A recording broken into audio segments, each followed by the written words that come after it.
Je bénirai l'Éternel en tout temps. Ses louanges seront toujours dans ma bouche. Oh, j'aime qu'on ait un problème. Et puis qu'elle est content comme ça. Ah, m'pas caché, Dieu. Depuis que commence à lire Bible chaque jour, je senti charge problème moi yo sorti sous dôme. Oh, si c'est comme ça, moi pour aller couvrir acheter un Bible. Dégagez au marché. Mais en attendant, ou qu'attendez radio télévision d'espoir? Radio Vision d'Espoir. Oh, moi t'attendais une annonce comme ça, oui. Mais qui ça a te dit? Lecture de la Bible en un an. Une émission qui vous accompagne à la découverte des trésors cachés de la parole de Dieu sur Radio Télévision d'Espoir. Chaque jour de 11h à 11h30 du matin, excepté mercredi 5h30, 6h de l'après-midi, samedi 7h30, 8h du matin, avec les sœurs Chantal Saint-Hubert, Claude Louis Orisma et votre servante Maudeline Maurice Hilaire.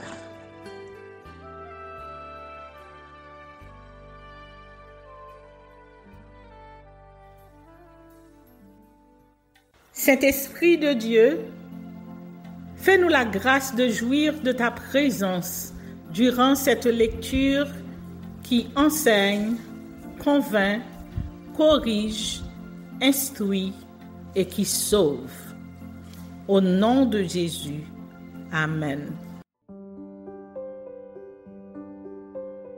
1 Roi chapitre 11. Le roi Salomon aima beaucoup de femmes étrangères, outre la fille de Pharaon, des Moabites, des Ammonites, des Édonites, des Sidoniennes, des Étiennes, appartenant aux nations dont l'Éternel avait dit aux enfants d'Israël, « Vous n'irez point chez elles, et elles ne viendront point chez vous. Elles tourneraient certainement vos cœurs du côté de leur Dieu. » Ce fut à ces nations que s'attacha Salomon, entraîné par l'amour.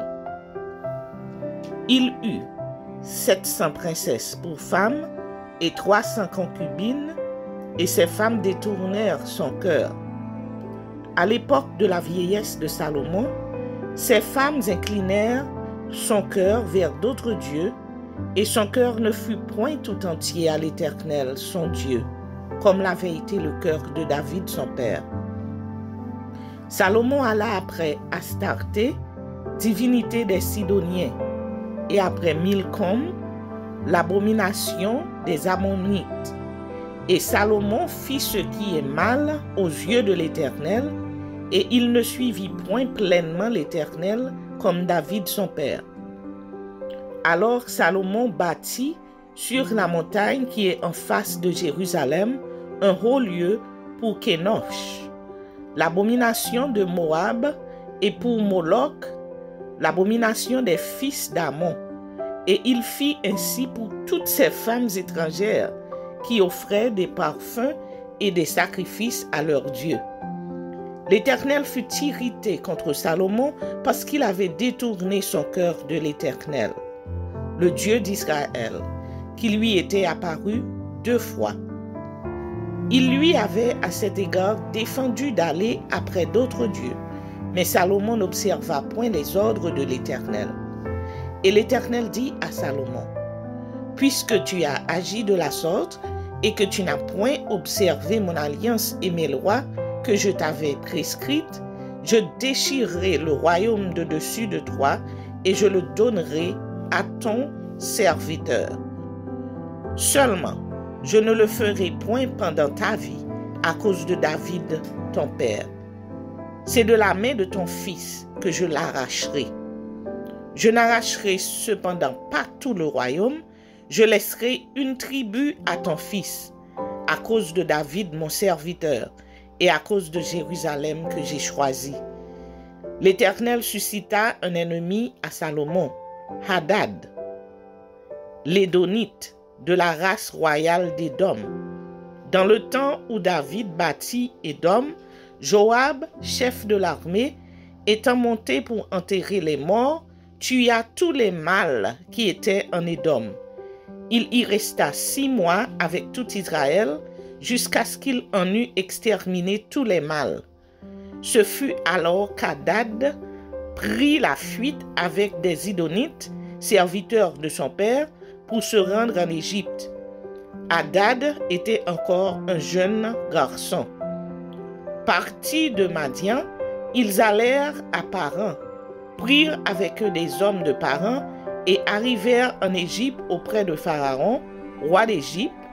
Pharaon donna une maison à Hadad, pourvu à sa subsistance, et lui accorda des terres. Hadad trouva grâce aux yeux de Pharaon, à tel point que Pharaon lui donna pour femme la sœur de sa femme, la sœur de la reine Tachpénès. La sœur de Tachpénès lui enfanta son fils Genubath. Tachpénès le serva dans la maison de Pharaon, et Genubath fut dans la maison de Pharaon au milieu des enfants de Pharaon.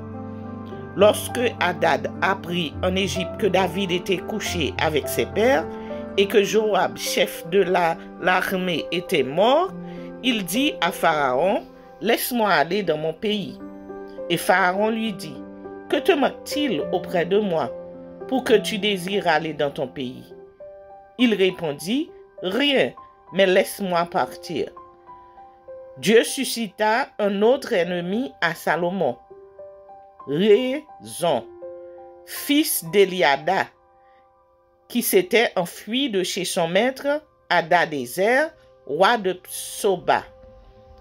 Il avait rassemblé des gens auprès de lui et il était chef de bande. Lorsque David massacra les troupes de son maître, ils allèrent à Damas et s'y établirent et ils régnèrent à Damas. Il fut un ennemi d'Israël pendant toute la vie de Salomon, en même temps qu'Hadad lui faisait du mal et il avait Israël en aversion. Il régna sur la Syrie. Jéroboam aussi, serviteur de Salomon, leva la main contre le roi. Il était fils de Nébath et frère de Séréda, et il avait pour mère une veuve nommée Seruia. Voici à quelle occasion il leva la main contre le roi. Salomon bâtissait Milo et fermait la brèche de la cité de David son père. Jéroboam était fort et vaillant, et Salomon, ayant vu ce jeune homme à l'œuvre, lui donna la surveillance de tous les gens de corvée de la maison de Joseph.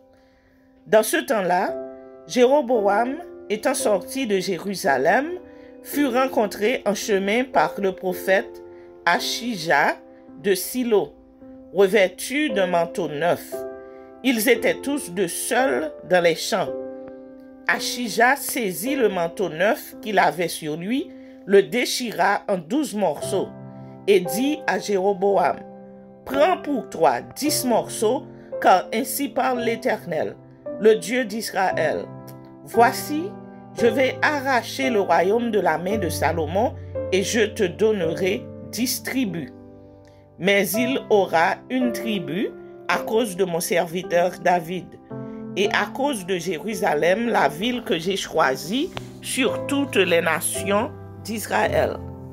Et cela parce qu'ils m'ont abandonné et se sont prosternés devant Astarté, divinité des Sidoniens, devant Kémosh, dieu de Moab, et devant Milcom, dieu des fils d'Ammon, et parce qu'ils n'ont point marché dans mes voies pour faire ce qui est droit à mes yeux et pour observer mes lois et mes ordonnances, comme l'a fait David, père de Salomon.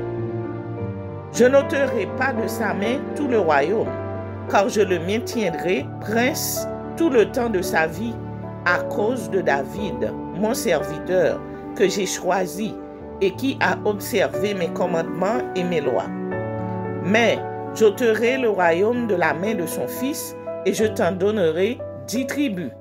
Je laisserai une tribu à son fils, afin que David, mon serviteur, ait toujours une lampe devant moi à Jérusalem, la ville que j'ai choisie pour y mettre mon nom. Je te prendrai et tu régneras sur tout ce que ton âme désirera. Tu seras roi d'Israël. Si tu obéis à tout ce que je t'ordonnerai, si tu marches dans mes voies et si tu fais ce qui est droit à mes yeux, en observant mes lois et mes ordonnances, comme l'a fait David, mon serviteur, je serai avec toi. Je te bâtirai une maison stable, comme j'en ai bâti une à David, et je te donnerai Israël. J'humilierai par là la postérité de David, mais ce ne sera pas pour toujours. Salomon chercha à faire mourir Jéroboam, et Jéroboam se leva et s'enfuit en Égypte auprès de Shishak, roi d'Égypte. Il demeura en Égypte jusqu'à la mort de Salomon. Le reste des actions de Salomon, tout ce qu'il a fait et sa sagesse, cela n'est-il pas écrit dans le livre des actes de Salomon? Salomon régna 40 ans à Jérusalem sur tout Israël.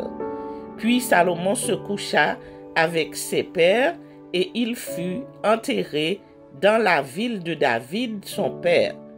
Roboam, son fils, régna à sa place.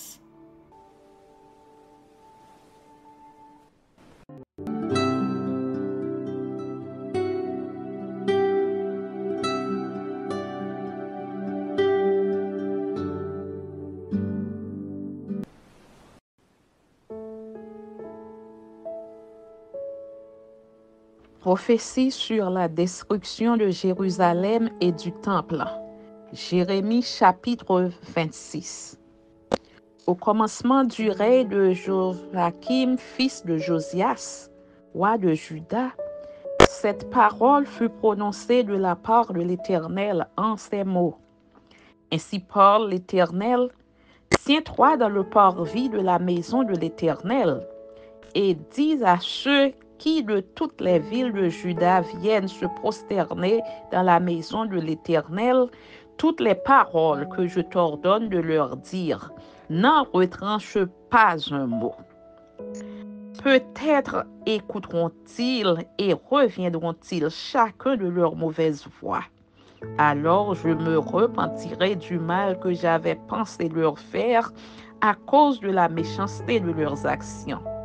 Tu leur diras, ainsi parle l'Éternel, si vous ne m'écoutez pas quand je vous ordonne de suivre ma loi que j'ai mise devant vous, d'écouter les paroles de mes serviteurs, les prophètes que je vous envoie, que je vous ai envoyés dès le matin et que vous n'avez pas écouté, alors je traiterai cette maison comme Silo, et je ferai de cette ville un objet de malédiction pour toutes les nations de la terre.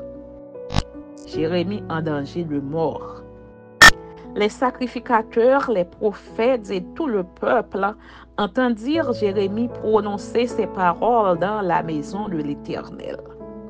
Et comme Jérémie achevait de dire tout ce que l'Éternel lui avait ordonné de dire à tout le peuple, les sacrificateurs, les prophètes et tout le peuple se saisirent de lui en disant, « Tu mourras. Pourquoi prophétises-tu au nom de l'Éternel en disant, « Cette maison sera comme Silo et cette ville sera dévastée, privée d'habitants » ?» Tout le peuple s'attroupa autour de Jérémie dans la maison de l'Éternel.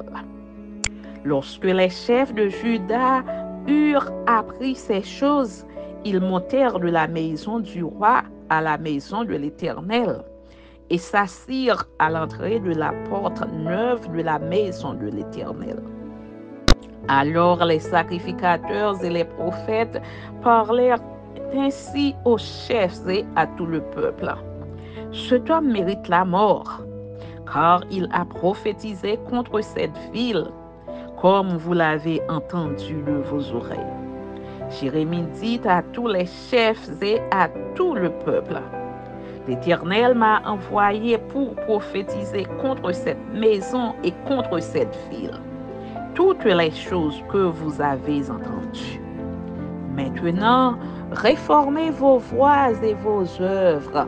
Écoutez la voix de l'Éternel, votre Dieu.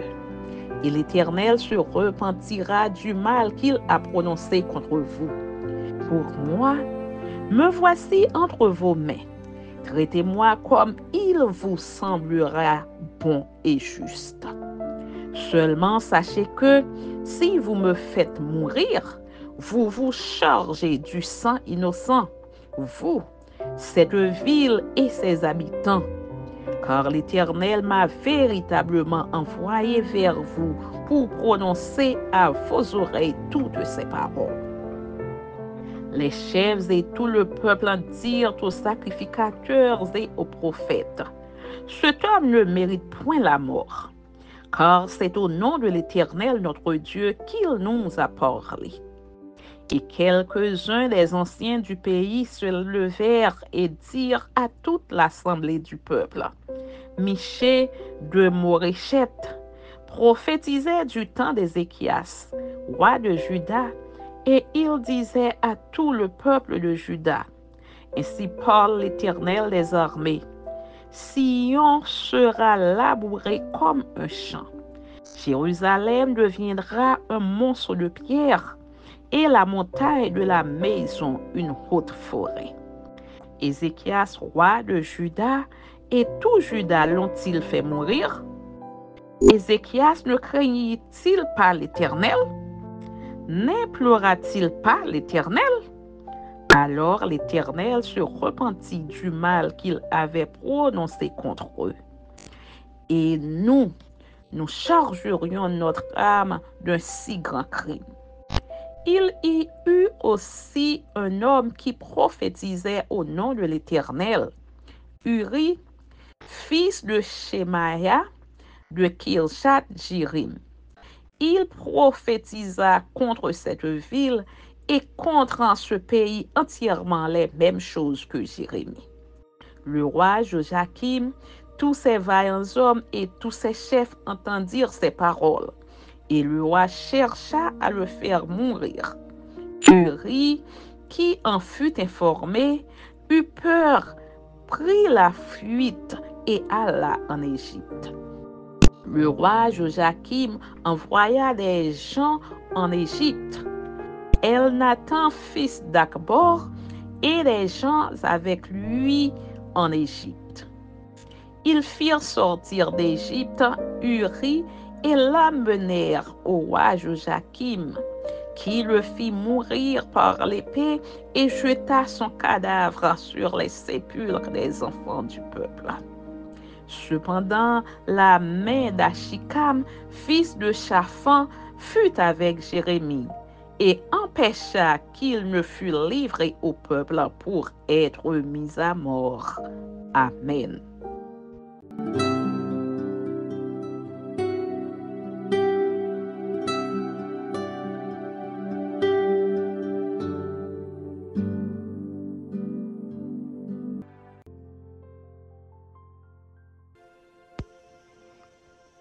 Hébreux chapitre 10. En effet, la loi qui possède une ombre des biens à venir et non l'exacte représentation des choses ne peut jamais, par les mêmes sacrifices qu'on offre perpétuellement chaque année, amener les assistants à la perfection. Autrement, n'aurait-on pas cessé de les offrir parce que ceux qui rendent ce culte étaient une fois purifiés, n'auraient plus eu aucune conscience de leurs péchés? Mais le souvenir des péchés est renouvelé chaque année par ces sacrifices, car il est impossible que le sang des taureaux et des boucs ôte les péchés. C'est pourquoi Christ, entrant dans le monde, dit, « Tu n'as voulu ni sacrifice ni offrande, mais tu m'as formé un corps. Tu n'as agréé ni holocauste ni sacrifice pour le péché. Alors j'ai dit, voici, je viens. Dans le rouleau du livre, il est question de moi, pour faire, ô Dieu, ta volonté. Après avoir dit d'abord, tu n'as voulu et tu n'as agréé ni sacrifice ni offrande, ni holocauste, ni sacrifice pour le péché, ce qu'on offre selon la loi. Il dit ensuite, voici, je viens pour faire ta volonté. Il abolit ainsi la première chose pour établir la seconde. C'est en vertu de cette volonté que nous sommes sanctifiés par l'offrande du corps de Jésus-Christ une fois pour toutes.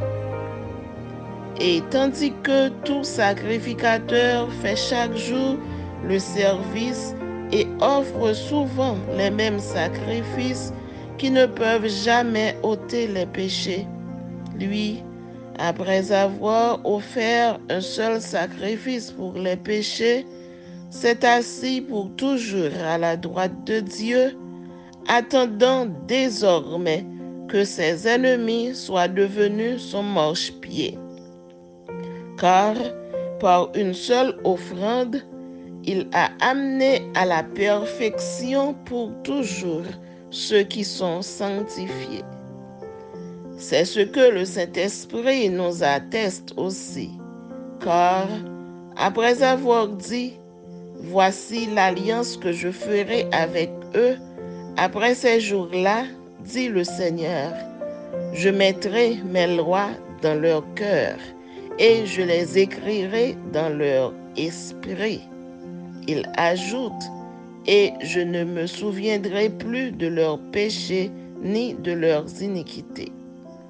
Or, là où il y a pardon des péchés, il n'y a plus d'offrande pour le péché. Exhortation à la confiance et à la fermeté dans la foi. Ainsi donc, frères, puisque nous avons, au moyen du sang de Jésus, une libre entrée dans le sanctuaire par la haute nouvelle et vivante qu'il a inaugurée pour nous au travers du voile, c'est-à-dire de sa chair, et puisque nous avons un souverain sacrificateur établi sur la maison de Dieu, approchons-nous donc avec un cœur sincère, dans la plénitude de la foi, les cœurs purifiés d'une mauvaise conscience et le corps lavé d'une eau pure. Retenons fermement la profession de notre espérance, car celui qui a fait la promesse est fidèle. Veillons les uns sur les autres pour nous exciter à la charité et aux bonnes œuvres. N'abandonnons pas notre assemblée comme c'est la coutume de quelques-uns, mais exhortons-nous réciproquement, et cela d'autant plus que vous voyez s'approcher le jour. Car si nous péchons volontairement après avoir reçu la connaissance de la vérité, il ne reste plus de sacrifice pour les péchés, mais une attente terrible du jugement et l'ardeur d'un feu qui dévorera les rebelles. Celui qui a violé la loi de Moïse meurt sans miséricorde sur la déposition de 2 ou de 3 témoins. De quel pire châtiment pensez-vous que sera jugé digne celui qui aura foulé aux pieds le Fils de Dieu, qui aura tenu pour profane le sang de l'alliance par lequel il a été sanctifié et qui aura outragé l'Esprit de la grâce? Car nous connaissons celui qui a dit, à moi la vengeance, à moi la rétribution. Et encore, le Seigneur jugera son peuple. C'est une chose terrible que de tomber entre les mains du Dieu vivant. Souvenez-vous de ces premiers jours où, après avoir été éclairé, vous avez soutenu un grand combat au milieu des souffrances. D'une part, exposé comme un spectacle aux opprobres et aux tribulations, et de l'autre, vous associant à ceux dont la position était la même. En effet, vous avez eu de la compassion pour les prisonniers et vous avez accepté avec joie l'enlèvement de vos biens, sachant que vous avez des biens meilleurs et qui durent toujours.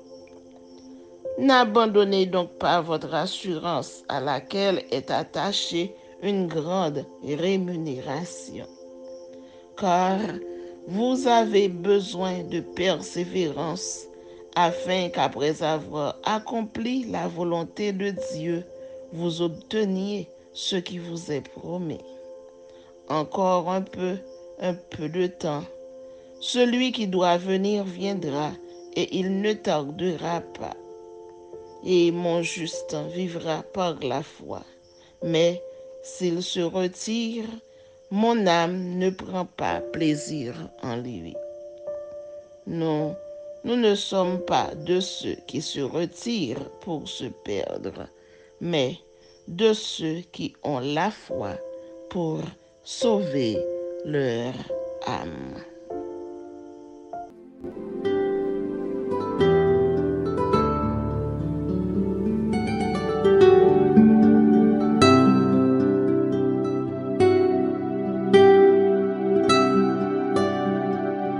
Merci Seigneur de nous donner le discernement dans la lecture de ta parole, que nous y prêtions attention afin d'appliquer notre cœur à la sagesse. Amen. Que celui qui a des oreilles pour entendre, entende, et que celui qui lit fasse attention.